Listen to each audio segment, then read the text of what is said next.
America और Iran में deal हुई तय।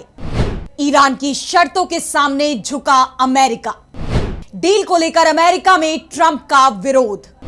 ईरान ने बताया हमारी एकजुटता के आगे हारा अमेरिका। अमेरिका और ईरान के बीच डील हो गई है। अमेरिकी मीडिया में इस बात को लेकर दावे हो रहे हैं कि हॉर्मुज से लेकर यूरेनियम तक सभी मुद्दों पर सहमति बन गई है। और सबसे बड़ी बात तो यह है कि इजरायल को इस पूरी डील से बाहर रखा गया है। डोनाल्ड ट्रंप ईरान की अधिकांश शर्तों को मानने के लिए तैयार हो गए हैं। वहीं ईरान ने कहा है कि हमारे पूर्व supreme leader ayatollah Ali Khamenei ने अक्टूबर 2003 में फतवा दिया था कि ईरान परमाणु बम नहीं बनाएगा, और ईरान आज भी इस पर कायम है। परमाणु बम हमारे लिए हराम है, लेकिन परमाणु ऊर्जा को लेकर हम समझौता नहीं करेंगे। यह ईरान की जरूरत है। वहीं अमेरिकी राष्ट्रपति ट्रंप का कहना है कि ईरान के साथ सहमति बन गई है, इसलिए जंग जरूरी नहीं दिख रही है। इससे पहले अमेरिकी राष्ट्रपति ने कहा था कि ईरान पर हमला करना है या नहीं करना है, इस पर 24 मई को फैसला करेंगे। और अब फैसला हो गया है कि अमेरिका और ईरान के बीच डील हो गई है। इस डील को ईरान की बड़ी जीत बताया जा रहा है, और यही कारण है कि अमेरिका में इसे लेकर सवाल उठ रहे हैं। ट्रंप की पार्टी के सांसद ने ही सरकार को घेर लिया है। इसे ईरान के सामने अमेरिका का आत्मसमर्पण यानी सरेंडर बताया जा रहा है। इजरायल में भी इसे लेकर खलबली मची हुई है, और इसी को लेकर आज हम अपनी स्पेशल रिपोर्ट में करेंगे बात। नमस्कार, मैं आराधना। तो शुरू करते हैं हमारी खास रिपोर्ट और बात करते हैं अमेरिका और ईरान के बीच डील की।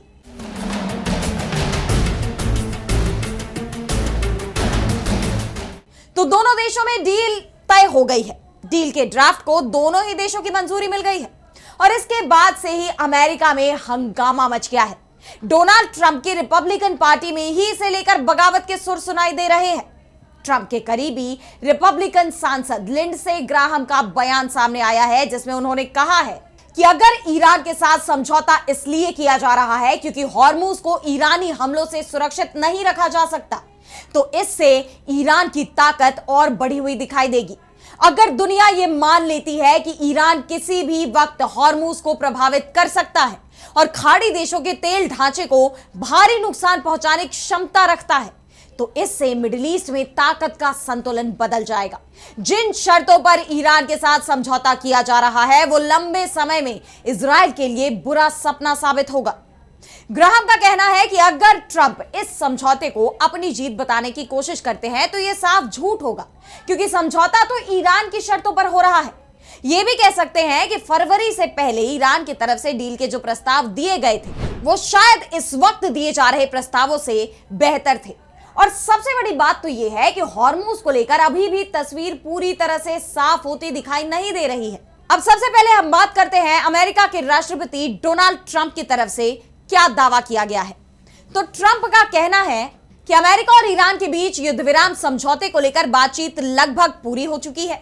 समझौते का मसौदा काफी हद तक तैयार हो गया है, अब सिर्फ अंतिम मंजूरी बाकी है। इस समझौते में हॉर्मुज को फिर से खोलने का मुद्दा भी शामिल है। समझौते के तहत हॉर्मुज फिर से खोल दिया जाएगा।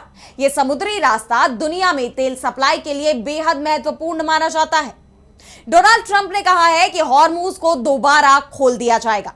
अमेरिकी मीडिया के हवाले से जो दावे किए जा रहे हैं, उसमें समझौते के तहत हॉर्मुज स्ट्रेट को फिर खोला जाएगा। ईरान इस दौरान हॉर्मुज में लगाई गई बारूदी सुरंगों को हटाने पर सहमत हो सकता है, और इसके बदले अमेरिका ईरान के बंदरगाहों पर लगी रोक में ढील देगा और कुछ प्रतिबंधों में राहत देकर ईरान को खुलकर तेल बेचने की इजाजत भी दे सकता है। ईरान ये वादा भी करेगा कि वो कभी भी परमाणु हथियार बनाने की कोशिश नहीं करेगा। साथ ही यूरेनियम एनरिच्ड प्रोग्राम को सीमित करने और हाईली एनरिच्ड यूरेनियम के भंडार को हटाने पर बातचीत होगी। दोनों देशों के बीच सभी मुद्दों पर 60 दिन तक बातचीत चलेगी, और इस दौरान कोई भी एक दूसरे पर हमला नहीं करेगा। अब हम ईरान के जवाब को लेकर बात करते हैं। तो ट्रंप और अमेरिकी मीडिया की तरफ से जो दावे किए जा रहे हैं, उसे लेकर ईरानी विदेश मंत्रालय के प्रवक्ता इस्माइल बगाई ने कहा है कि इस वक्त हमारा ध्यान ईरान पर थोपे गए युद्ध को खत्म करने पर है। हमारा इरादा सबसे पहले 14 बिंदुओं वाले एक समझौते पर सहमति बनाना रहा है। जिन मुद्दों पर चर्चा हो रही है, उनका मुख्य उद्देश्य युद्ध को खत्म करना है, जिसमें लेबनान सहित सभी मोर्चे शामिल हैं। प्रमुख विषयों में अमेरिकी समुद्री हमलों को रोकना, या जिसे वे खुद नौसैनिक नाकाबंदी कहते हैं, और ईरान की जब्त संपत्तियों की रिहाई से जुड़े अन्य मुद्दे शामिल हैं। जहां तक बात हॉर्मुज की करें तो तेहरान हॉर्मुज पर अपना नियंत्रण बनाए रखेगा।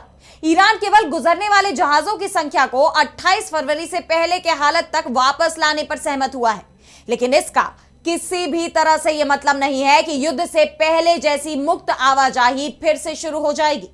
यानी ईरान ने साफ कह दिया है कि हॉर्मुज पर उसके रुख में कोई बदलाव नहीं हुआ है। अगर ट्रंप ये कह रहे हैं कि हॉर्मुज से फ्री आवाजाही होगी, तब ये सही नहीं है, बल्कि ईरान जो टोल सिस्टम विकसित कर रहा है, हॉर्मुज से उसी सिस्टम के जरिए जहाज निकल पाएंगे। इसके अलावा जो सबसे बड़ा मुद्दा है, ये कह सकते हैं कि जिसके चलते ये जंग शुरू हुई, वो मुद्दा है ईरान का परमाणु कार्यक्रम। उस पर कुछ हद तक सहमति बनती दिखाई दे रही है, लेकिन पेच यहां भी फंसा हुआ है, क्योंकि ईरान ने तो साफ कह दिया है कि डील में वो न्यूक्लियर कार्यक्रम को लेकर कोई समझौता नहीं करेंगे। दरअसल एक तरफ अमेरिकी मीडिया में दावा किया जा रहा है कि तेहरान अपना highly enriched uranium stock America को सौंपने के लिए तैयार हो गया है। वहीं दूसरी तरफ ईरान ने इस खबर को पूरी तरह से खारिज कर दिया है। ईरान ने साफ कह दिया है कि संवर्धित यूरेनियम पर वो कोई समझौता नहीं कर रहा। ईरान ने साफ कहा है कि जिस शुरुआती ड्राफ्ट पर सहमति बन रही है, उसमें न्यूक्लियर मुद्दा शामिल ही नहीं है। इससे पहले न्यूयॉर्क टाइम्स की रिपोर्ट में भी कहा गया था कि संभावित डील में ईरान अपने न्यूक्लियर स्टॉक अमेरिका को देने को तैयार हो गया है, लेकिन जिस तरह से ईरान ने इससे साफ तौर पर इनकार कर दिया है, उसके बाद ईरान के परमाणु कार्यक्रम पर कोई भी डील होती दिखाई नहीं दे रही है। हालांकि ईरान इस मुद्दे पर चर्चा के लिए जरूर तैयार हो गया है, लेकिन यह भी साफ कह दिया है कि यह बातचीत का आखिरी मुद्दा होगा। उससे पहले अमेरिका को ईरान की कई शर्तें पूरी करनी होंगी, और आखिर में समझौता होगा भी या नहीं, यह तय ईरान के सुप्रीम लीडर करेंगे। इसे लेकर ईरान के राष्ट्रपति मसूद पेजेश्कियान का एक बयान सामने आया है, जिसमें उन्होंने कहा है कि ईरान में कोई भी बड़ा फैसला सुप्रीम लीडर की मंजूरी के बिना नहीं लिया जाएगा।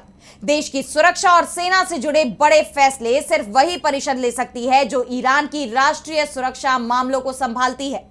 फिलहाल अमेरिका और ईरान एक समझौते के करीब जरूर पहुंच गए हैं, जिसका ऐलान कभी भी किया जा सकता है, और यह समझौता ईरान की शर्तों पर हो रहा है, यह भी साफ साफ दिखाई दे रहा है। वो बात अलग है कि अमेरिका के राष्ट्रपति डोनाल्ड ट्रंप ईरान की शर्तों को अपनी शर्तें बताने लग जाएंगे। वैसे भी अमेरिका में ट्रंप समर्थक भी ये मान रहे हैं कि इस वक्त समझौता करना ही ट्रंप के लिए सबसे कम बुरा विकल्प है। तो फिलहाल आज की हमारी स्पेशल रिपोर्ट में इतना ही। कैसी लगी आपको रिपोर्ट, हमें कमेंट सेक्शन बताइए, और अगर आपको रिपोर्ट पसंद आई तो वीडियो को लाइक करना ना भूलें और चैनल को सब्सक्राइब कर ले। इसी के साथ मुझे दीजिए इजाजत, और देश दुनिया की तमाम बड़ी खबरों के लिए आप देखते रहिए डीबी लाइव। नमस्कार।